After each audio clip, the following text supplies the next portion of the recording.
que le problème qu'il y a, et ça c'est un livre que je vous recommande de lire, il est en 5 tomes, qui s'appelle le Transurfing de Vadim Zeland, et j'en parlais déjà, tu te rappelles, 2011-2012, c'était le numéro 5 venait de sortir. Les pommiers poussent dans le ciel, c'était le sous-titre. Et il explique dans son livre, c'est un physicien quantique russe, Vadim Zeland, qu'en fait, les pensées créent des balanciers. Alors, les balanciers, pour lui, c'est au-dessus de l'égrégore. Et moi, j'ai été élevé dans la notion d'égrégore, c'est-à-dire un inconscient collectif de personnes. Les personnes, par exemple, un club de foot, ça crée un inconscient collectif, un égrégore. C'est pour ça que des fois, des gens disent « j'étais transporté par le public ». Il y avait un 12e homme. C'est ça, l'effet de l'égrégore. Vadim Zeland, il te dit, et ça, j'ai trouvé ça génial, et là, j'ai décidé de ne plus rentrer dans ces balanciers.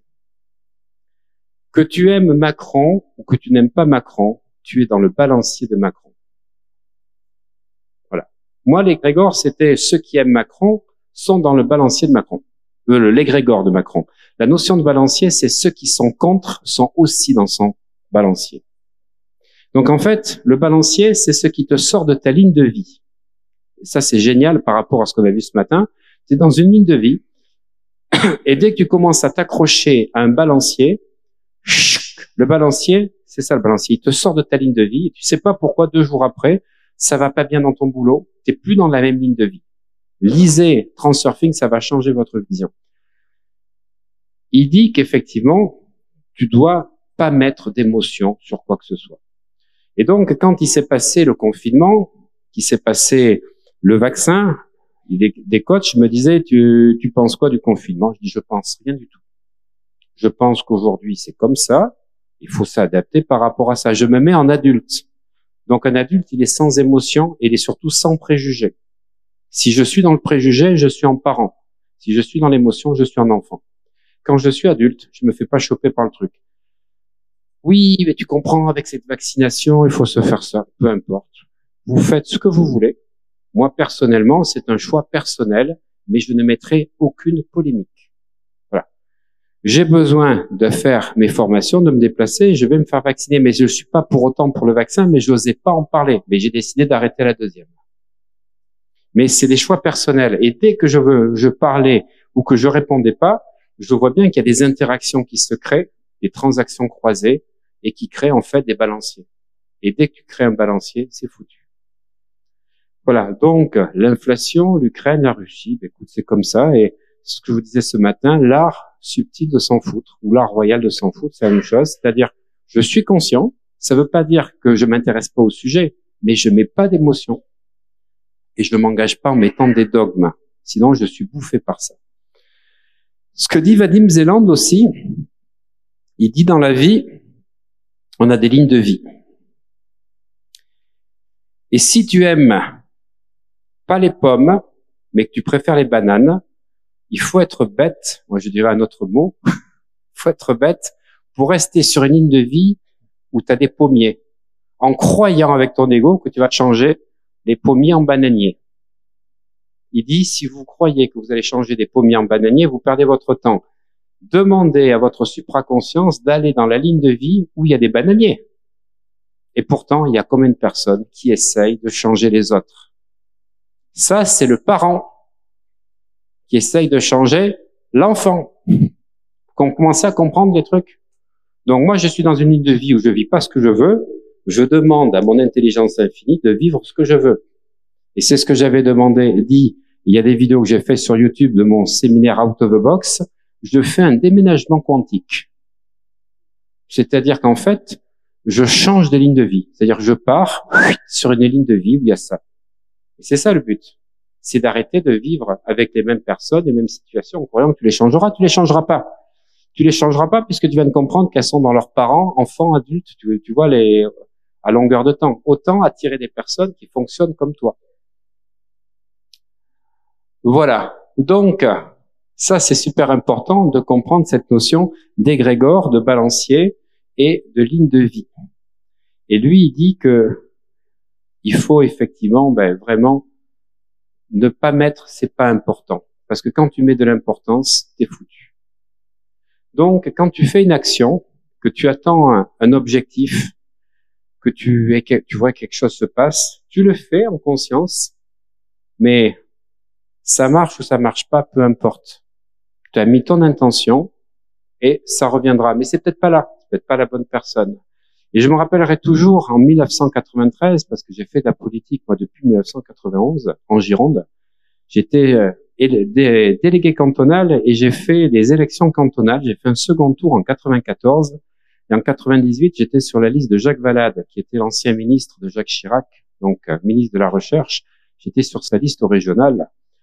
Et en 93, il y a Rocard qui est battu aux élections européennes par Énergie radicale, qui était le parti de Tapie, que Mitterrand avait monté pour le flinguer avant la présidentielle, et il est battu par Tapie. Il fait 13%, 12,56 je crois.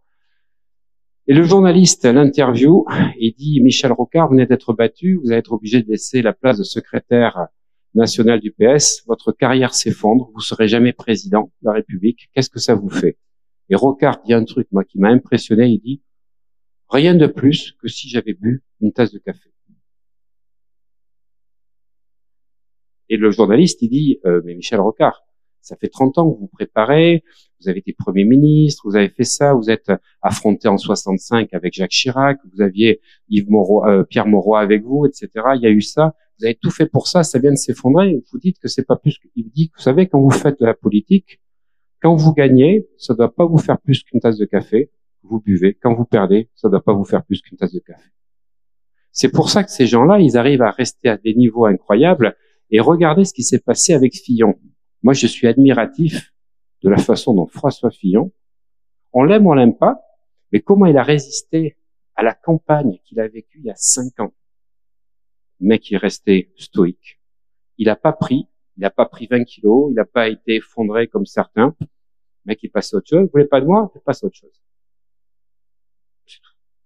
Ça, c'est adulte.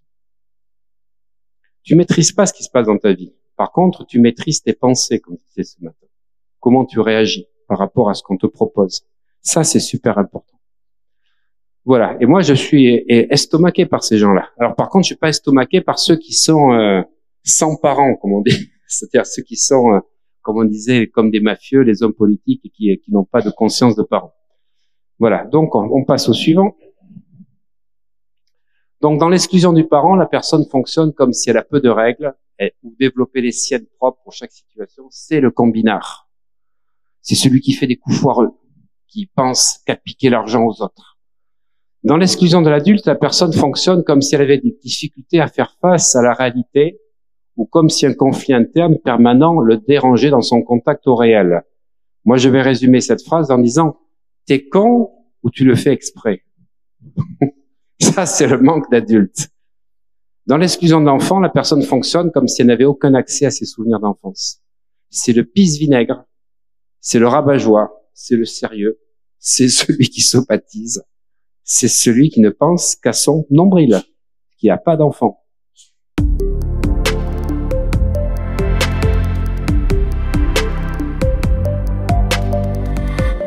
J'ai fait une formation déjà avec Olivier fin août, donc sur 2 jours sur l'hypnose de spectacle et l'hypnose instantanée. Où là, il m'a parlé de ce séminaire.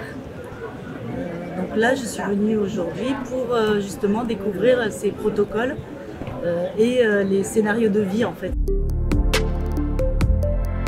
C'est ce qui m'a intéressée surtout pour aussi professionnellement, pour pouvoir accompagner aussi les personnes dans les changements nécessaires, pour essayer de comprendre aussi, pour voir pourquoi des fois j'ai des clients qui me disent que pourquoi ça arrive toujours à moi, pourquoi c'est toujours comme ça.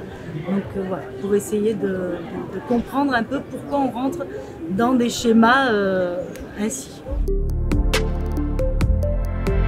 Et tout ce qui est relié avec ce qu'on a vu, l'enfant, l'adulte et le parent en fait. Voilà, c'est 3 catégories dans lesquelles les gens peuvent aussi se placer. On va jouer entre guillemets selon aussi l'éducation qu'on a eue, le rôle qu'on va prendre en fait. Finalement, quand on entend des choses, on fait une introspection tout de suite. Donc tout de suite, on imagine ce qu'on a vécu, ce qu'on a vu, ce qu'on a ressenti aussi, et on essaie, comme tout adulte, de se positionner aussi dans telle ou telle catégorie.